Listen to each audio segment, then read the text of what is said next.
अभी हम मेरी आवाज़ आ रही है? ओके। अभी हम शुरू कर रहे हैं। कुछ स्पेशल एंट्रीज होती हैं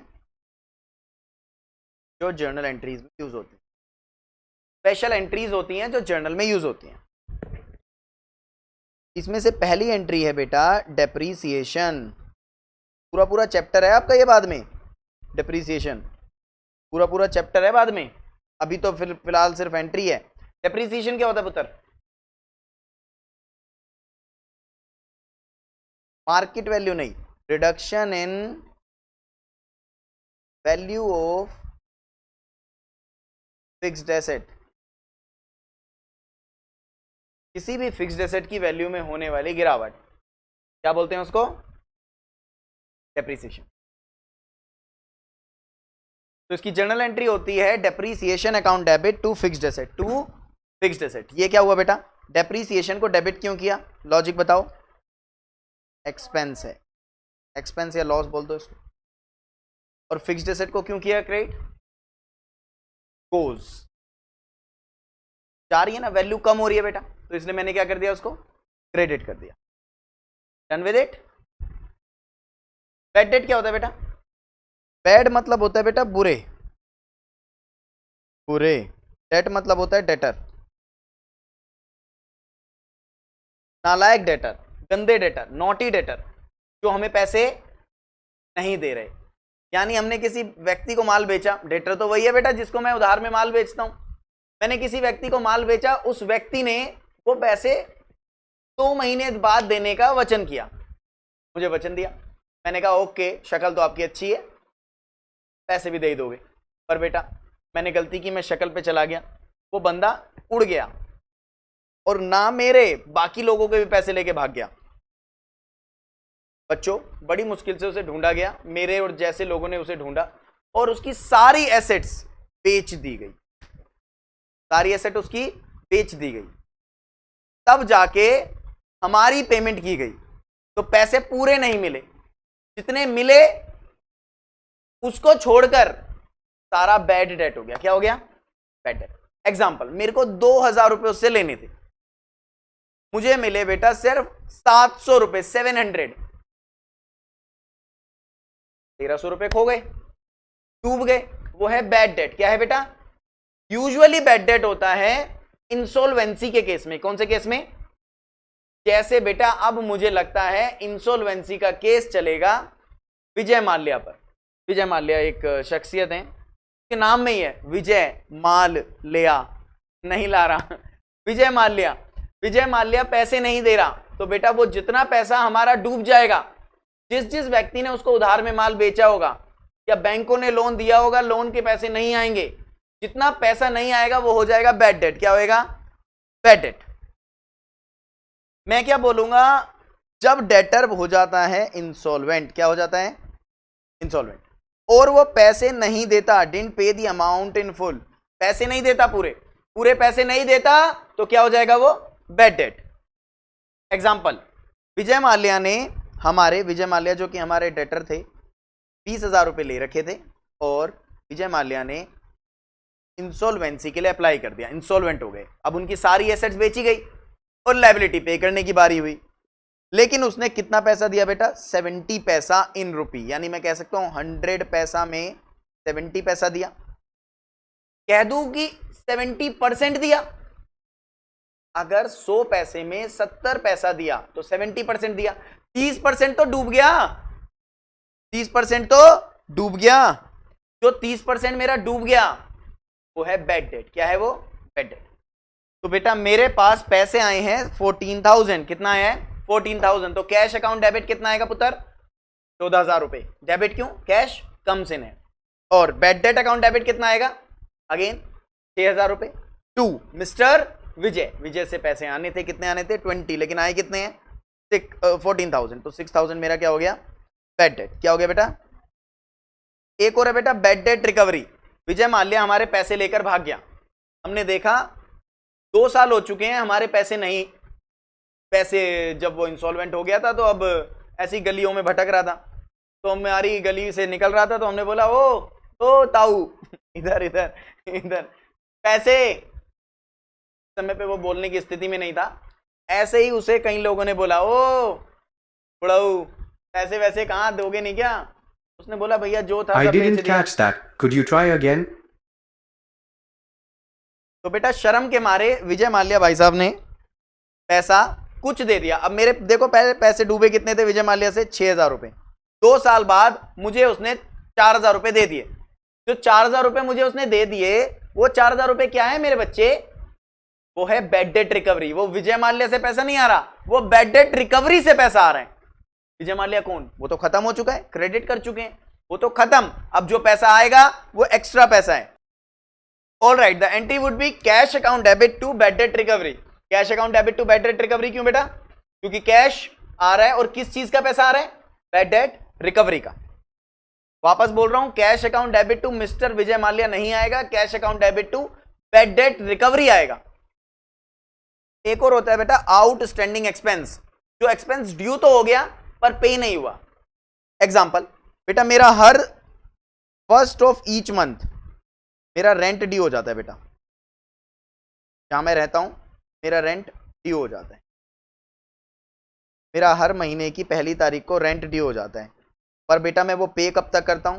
3, 4 तारीख, 5 तारीख, 6 तारीख। तो ये जो 4, 5, 6 दिन मैंने बाद पे करा ना, इस दिन ये आउटस्टैंडिंग कहलाएगा। क्या कहलाएगा? आउटस्टैंडिंग। जो ड्यू तो हो गया बट ये पे अभी तक नहीं हुआ। ऐसा क्यों? ऐसा इसलिए कि मैं यहां पर एक्रूअल कंसेप्ट फॉलो करता हूं। अकाउंट्स में मैं एक्रूअल कंसेप्ट फॉलो करता हूं। 2 कंसेप्ट है बेटा, एक कैश, दूसरा एक्रूअल। कैश क्या कहता है कि जब आपका पैसा या ट्रांजैक्शन सेटल हो तभी ट्रांजैक्शन को रिकॉर्ड करो। जैसे पान वाला करता है बेटा, उसने पान बेच दिया, उसको पैसा आ गया, उसने ट्रांजैक्शन को सेल मान लिया। माचिस बेची, पैसा आ गया। सिगरेट बेची, पैसा आ गया। तंबाकू, विमल, पान मसाला, जब उसने बेचा पैसा आ गया, उसने सेल मान लिया। लेकिन ऐसी बेटा जब वो पैसा दे देगा तो वो परचेज मान लेगा। लेकिन बच्चों यहां हमें अकाउंट्स में एक्रूअल कंसेप्ट लगाना है। क्या लगाना है? एक्रूअल, यानी हमारी ट्रांजैक्शन होने पर मुझे ट्रांजैक्शन को रिकॉर्ड करना है। फॉर एग्जांपल, मैंने बेटा कहीं से माल खरीदा जिसकी पैसे मैं अगले महीने दूंगा। याद रखना, माल आज खरीदा, पैसे अगले महीने दूंगा, तो ट्रांजैक्शन आज हो गई, इसलिए उसे रिकॉर्ड भी आज करेंगे। सेटलमेंट के बेस पर रिकॉर्ड नहीं होता है। कैश बेसिस में क्या होता है? जब कैश सेटल होगा तब ट्रांजैक्शन को रिकॉर्ड करेंगे। यहां एक्रूअल बेसिस में क्या है? जब आपकी ट्रांजैक्शन ड्यू भी हो जाए तब भी उसको रिकॉर्ड कर दो। कंपनीज एक्ट 2013, जो भी कंपनीज हैं उन सब में मैंडेटरी है एक्रूअल बेसिस लगाना, मतलब वो कैश बेसिस फॉलो ही नहीं कर सकते। तो आपने एक्रूअल बेसिस के अकॉर्डिंग 1 तारीख को आपका मंथ कंप्लीट हो गया, 1 तारीख को आपका खर्चा बन गया, तो 1 तारीख को आप उसको रिकॉर्ड करोगे। सर पे तो नहीं करा, तो है ना, जादू रे जादू। आउटस्टैंडिंग रेंट, सैलरी हो तो आउटस्टैंडिंग सैलरी। सर सैलरी तो मुझे रिसीव होती है। यही तो दिक्कत है। मैं क्या हूं? बिजनेस, तो सैलरी रिसीव करूंगा या पे करूंगा? पे करूंगा, तो यहां पे आउटस्टैंडिंग सैलरी कहलाएंगी। जो भी खर्चे आपके ड्यू हो गए लेकिन पे नहीं हुए, तो ड्यू के टाइम पर ही उसे रिकॉर्ड करना पड़ेगा। किस नाम से? आउटस्टैंडिंग के नाम से। Rent account debit to outstanding rent account. Expense की जगह उस एक्सपेंस का नाम आ जाएगा, टू आउटस्टैंडिंग और एक्सपेंस का नाम। डन। तो एंट्री क्या होगी हमारे वाले केस में? Rent account debit outstanding rent. वैसे तो कैश होता था कि पे नहीं कर रही, तो क्या होगा बेटा? Outstanding rent. बेटा जब ये रेंट पे होगा फिर क्या होगा? ये तो हमने करी 1 सितंबर 2022 में एंट्री। जब ये पे हो जाएगा तब क्या एंट्री होगी बेटा? मान लो 8 तारीख को पे कर दिया, तब क्या एंट्री करेंगे बेटा? Outstanding rent account debit to cash account. Outstanding rent to cash account. तो यहां पे आपको सिखाई तो एक ही एंट्री जाती है, बट एक एंट्री बाद में भी होती है जो एग्जाम में आ जाती है और बच्चा घबरा जाता है। 2 एंट्री होती है बेटा। पहले तो आपका 1 तारीख को महीना लगना, आउटस्टैंडिंग ड्यू करना।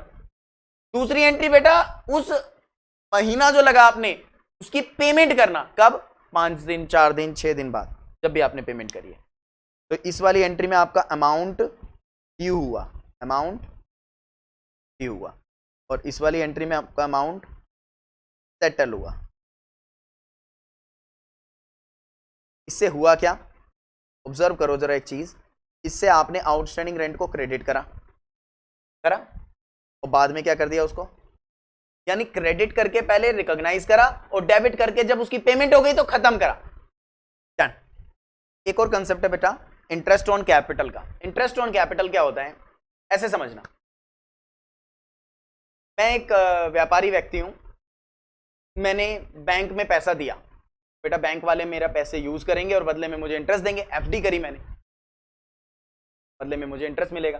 मैंने किसी दोस्त को पैसा दे दिया, हालांकि दोस्त इंटरेस्ट देते नहीं है, पर मान लीजिए दोस्त को ब्याज पे पैसा दे दिया, ब्याज पे देना बोलते हैं पैसा, तो बदले में वो मुझे इंटरेस्ट देंगे क्योंकि मेरा पैसा यूज वो लोग कर रहे हैं। ऐसे बेटा बैंक से मैं लोन ले लूं, बैंक का पैसा मैं यूज कर रहा हूं, मैं यूज करूंगा तो बदले में हर महीने किस्तों के साथ साथ इंटरेस्ट भी दूंगा। यही केस है बेटा इंटरेस्ट ऑन कैपिटल का। यहां पर बिजनेस और बिजनेसमैन अलग अलग हैं। अब बिजनेस का पैसा, सॉरी बिजनेसमैन का पैसा मैं कौन, बिजनेस यूज कर रहा है, बिजनेसमैन का पैसा बिजनेस यूज कर रहा है। बेटा क्या बोला जाएगा, अगर बिजनेसमैन का पैसा बिजनेस यूज करेगा जो कि कैपिटल है, बदले में उसको क्या देना पड़ेगा, हर बार इंटरेस्ट। क्या देना पड़ेगा, इंटरेस्ट। क्यों इंटरेस्ट देना पड़ेगा, क्योंकि यही पैसा अगर आपका बैंक में लगता तो वहां से इंटरेस्ट मिलता, यहां भी आपको इंटरेस्ट देना पड़ेगा। जो ये मालिकों से रिलेटेड ट्रांजैक्शंस होती हैं, प्रोप्राइटर से रिलेटेड, ऐसे ही मैं आगे इंटरेस्ट ऑन ड्राइंग भी कराऊंगा, ये कभी भी कैश में सेटल नहीं करते बेटा, उसके खाते में डाल देते हैं। खाते का नाम कैपिटल, के खाते का नाम कैपिटल, ये कैपिटल में डील कर लेंगे। कौन करेगा, फर्म। फर्म के पास तो उसका खाता पड़ा है ना बेटा, खाता। क्या पान वाले के पास गया, मैंने बोला भैया एक, अरे भैया आप फिर आ गए, क्या यार लगाओ, उसने पान लगाया, कत्था लगाना है, मैंने कहा यार मत्था मत लगा, कत्था जल्दी दे, और उसने मेरे लिए पान बना दिया। मैंने बोला खाते में लिख लेना, बाद में जब वो मुझसे पैसा लेगा तो उस पान के पैसे के भी इंक्लूड करके लेगा। ऐसे ही बेटा जब इंटरेस्ट ऑन कैपिटल मालिक को दिया जाएगा तो वो कैपिटल के पोर्शन में ही ऐड कर दिया जाएगा कि भाई साहब आपने कैपिटल तो दी थी, मान लो आपने 1 लाख रुपए कैपिटल दी थी, हमने 10,000 का आपका इंटरेस्ट बनाया, तो अब आपकी कैपिटल 1 लाख नहीं 1,10,000 हो गई है, बस उसके खाते में डाल दिया, उसको कैश में सेटल नहीं करा। Interest on capital account debit to capital account. क्यों, क्योंकि इंटरेस्ट ऑन कैपिटल मेरे लिए, मैं कौन हूं, फर्म, बिजनेस, हमारे लिए वो खर्चा है, खर्चे को क्या कर दिया बेटा, डेबिट, और किस अकाउंट में डाल दिया, ऑब्वियसली किस अकाउंट में, कैपिटल अकाउंट में। कैश में सेटल करने की आवश्यकता नहीं है। एक चीज और होती है साहब, interest on drawing. Interest on drawing क्या होता है, ड्राइंग क्या होता है बेटा, बिजनेस का पैसा बिजनेसमैन पर्सनल यूज के लिए ले गया, ना सिर्फ पैसा बल्कि कोई फैसिलिटी भी, कोई सामान भी, कोई फर्नीचर भी, तो भी वो उसे क्या बोलेंगे, ड्राइंग। मतलब पैसा मेरा यूज कर रहा है बिजनेसमैन, पैसा फर्म का यूज कर रहा है बिजनेसमैन, जब उसका पैसा मैं यूज कर रहा था तो बदले में इंटरेस्ट दे रहा था ना, इंटरेस्ट ऑन कैपिटल।